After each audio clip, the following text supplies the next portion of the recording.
Well, it's been a while since we've done a little response to a little screeching, a little SJW hilarity, and I thought, well, it's almost the end of the year. Why not go out with probably the biggest pile of trash article I've seen yet, written by Jennifer Wright, called The Decade of Enduring Male Fragility. Now, male fragility is a term used to dismiss legitimate criticism. Huge shout out to this video's sponsor, and perhaps one of the easiest ones I've ever had to do, and that's for the Ridge wallet. Now, I used to carry around the old school trifold wallet, jam-packed with all sorts of receipts and garbage I didn't need, and then I moved to the Ridge wallet, their front pocket style, 30,000 5-star reviewed wallet. They're some of the coolest wallet designs you're ever going to see.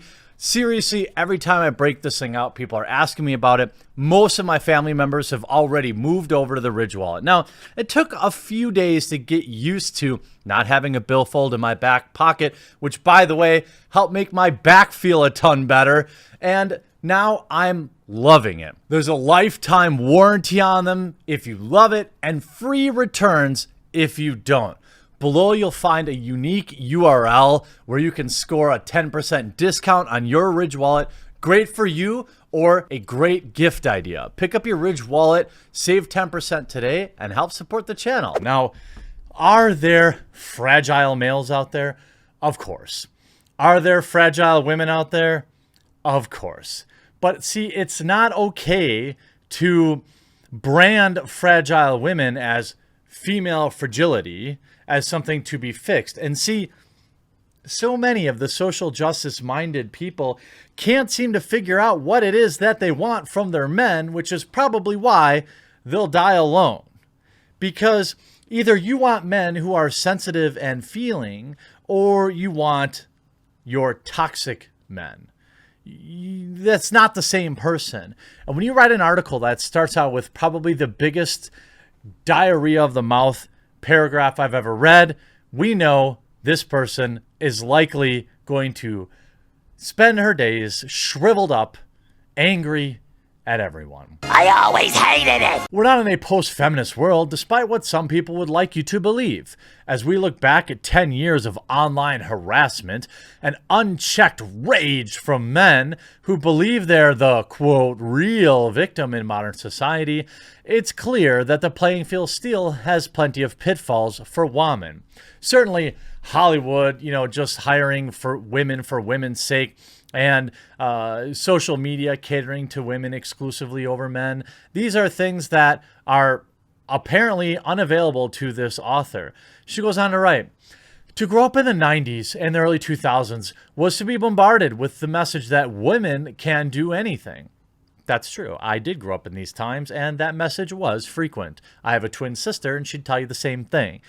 To be alive in the 2010 was to realize that as far as men were concerned, anything did not include, and here we go, making video games, running for president, and being a climate change activist, or writing comic books, or for that matter, speaking on the internet at all. Good Lord. Show me the men who think that women can't or are not allowed to write comic books. Show me the men that think that women should not be allowed to make video games. If you could gather a few spurious tweets, which is about all you'd get, you'd have a minute percentage of the overall population of men in this sphere.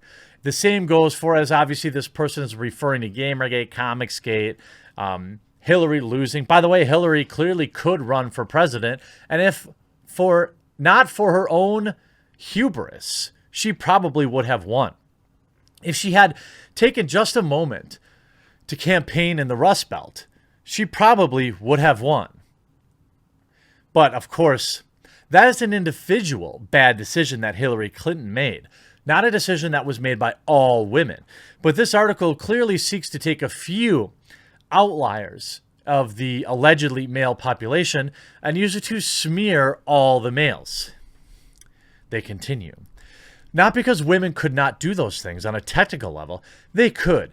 The feminism of the 70s and 80s stripped away a lot of the institutional barriers that thwarted women in the past. Flight attendants these days do not mercifully have to retire at age 32 and report to weigh-ins to ensure they don't weigh more than 140 pounds. Since the Pregnancy Discrimination Act was passed in 78, companies can't legally fire anyone for being pregnant. And also, harassment is at least technically illegal. And so, spurred on by the Spice Girls, Legally Blonde, and Buffy the Vampire Slayer, and years of other positive depictions of girl power, many younger women expected to be able to go out and take on the world relatively unhindered. They attended and graduated from college at a higher rate than their male peers. As of 2011, more working women than men had college degrees.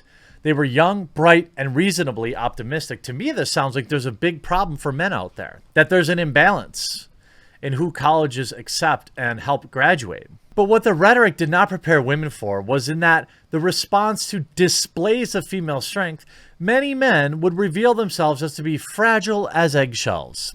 Plenty of men had no interest whatsoever in seeing women in any sphere but that of helpmeet. With institutional barriers removed, the only recourse left for these men was to harass women back into the sphere of silent compliment domesticity. And oh, they would. So many women from so many groups would be harassed in 2018 that despite repeated admonitations from harassers that they had good reasons for disliking that particular woman, it became hard to not notice a pattern. Here's the thing. We agree that this women can do anything rhetoric was probably overall a good thing. A good message for young women to hear. Same message I would say young men should hear. But what had happened was... See, what had happened at first was... they showed up in these fields and apparently expected everything to be handed to them because women. And then those that entered those fields and didn't get it handed to them did one of two things. They buckled down and they did their work and they achieved, or they went on Twitter and complained that it wasn't handed to them and used words like harassment and misogyny to cover it up. Nobody gets anything handed to them in this country, America. Well, some people do. But in general, you're not going to just assert yourself onto a field, whether it be comic books, video games, or whatever, and get what you want. The same is likely true of female-dominated fields. You got to earn your keep. You've got to do twice the work to break the barrier. And some people are willing to do that.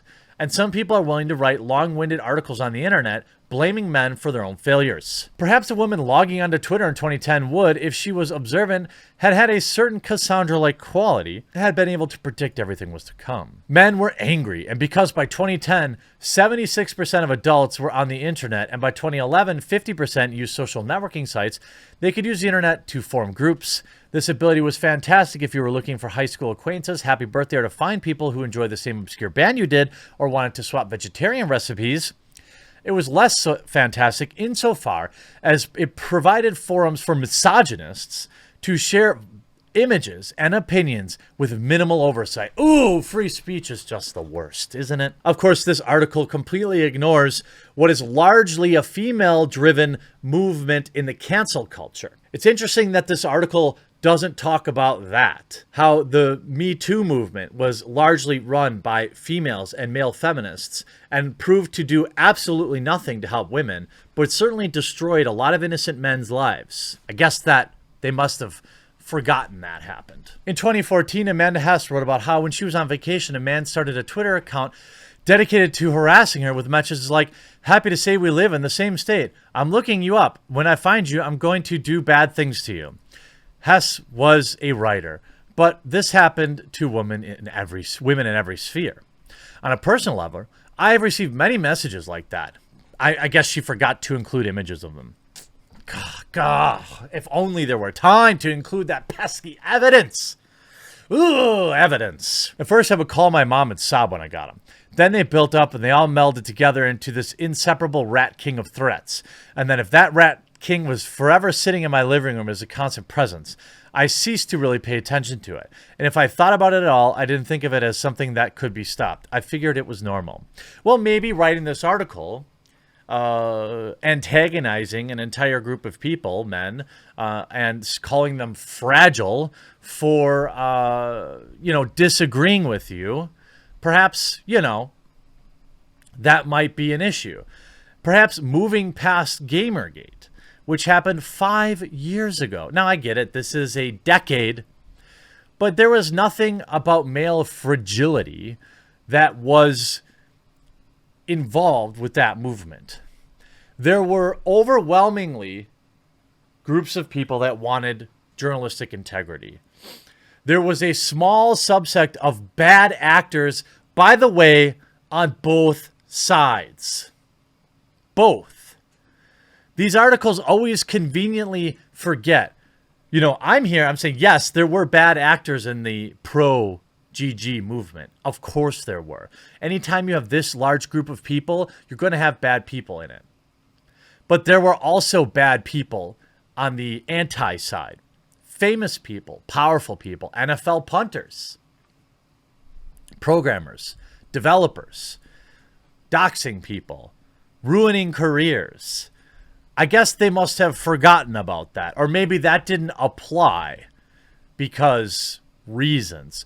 It's so unfortunate that this article accidentally misses so many things. Similar incidents were directed towards Felicia Day and writer Jen Frank, who were either told that they brought the harassment upon themselves or were making it up. While GG was applauded by a lot of men in the anti-feminist manosphere, the movement wasn't comprised of solely men. Women like Christina Summers and Kathy Young forcefully defended it. Now, as a woman, why would you want to align yourself with a group of people who feel entitled to run women out of their homes for making videos about feminism? Wow, what a totally honest take. That's right. Everybody who was pro-GG wanted to run women out of their homes. I mean, I'm sure because you wrote it, it must be true. I'm sure Christina Hoff Sommers totally supported the bad actors on that side. I guarantee, just like me, you would disavow bad actors on your own side. See, this is something that the anti-GG side never does. They never police their own, so their toxicity simply gets worse and worse.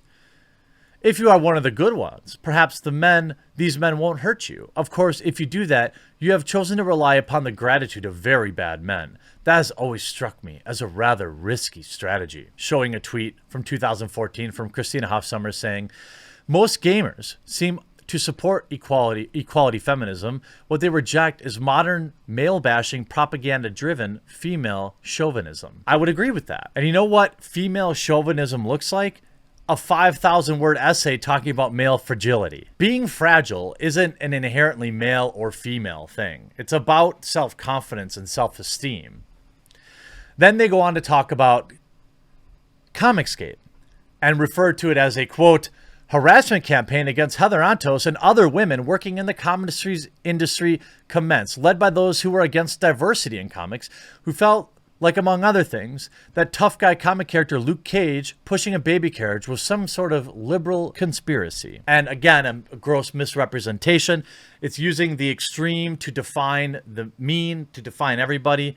Outliers are outliers for a reason, but I suppose that doesn't make good articles. Look, the Comicsgate movement, something that I completely understand, wasn't about no women in comics, wasn't about no POCs in comics. It was about SJW comic writers coming in and putting out garbage. And make no mistake about it.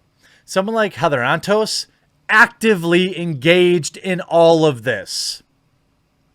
These comics people with all the power, by the way, they actively fanned the flames of this. Now, were there people that went too far? Yes. But again, that was on both sides. Look at guys like Mark Waid. Look at the groups of people who actively tried to hurt fundraising efforts by guys like Ethan Van Sciver or Comics Matter with your boy Zach. All this because women had a nice day with some friends and shared a picture. In the midst of a harassment campaign, Antos tweeted rather sadly, woke up today to a slew of more garbage tweets and DMs for being a woman in comics who posted a selfie of her friends getting milkshakes. Again, not why you got those messages, but again, This article doesn't care about being accurate. It cares about taking 10 years of situations where you had bad actors on both sides, but only focusing on the ones that support your agreement. Look, I've said it, and I'll say it again. There were bad actors in the Comicsgate movement, but there were also bad actors on the other side. Not that either of their behavior excuses the other, but the point is the overwhelming majority of people in the Comicsgate movement just wanted good comics. They didn't care about agenda pushing and all this kind of stuff, right? But that's not what this article Jennifer Wright wrote. The onus doesn't need to be on women to fix that. Women are already doing enough just by enduring it and continuing to speak out, given how difficult it is to do that. What? It's never been easier to whine. You've got Facebook, you've got Twitter, you've got Instagram, you've got Snapchat, TikTok, whatever it is that you want to use. You can YouTube. I'm doing it right now. Given how difficult it is to do that, consider how easy it would be by comparison, for men to take a deep breath, step away from their computer or microphone the next time they feel like railing against women. Oh well, maybe next decade. By the way, she says the B word. Classy. These men have always existed. These women have always existed. The same pitfall exists when people say, liberals. Not every liberal's a total whack job, just like every Republican's not a total whack job. Yeah, it's fun to poke fun at the extremes of both sides, but the minute you start believing that represents the entirety is when you become one of them. One of these people that would write a many thousands of word essay bashing men and complaining that men are holding women back when women have never had it better. I hope you enjoyed this video, toxic men. Stop being so fragile, and we'll talk to you again real soon.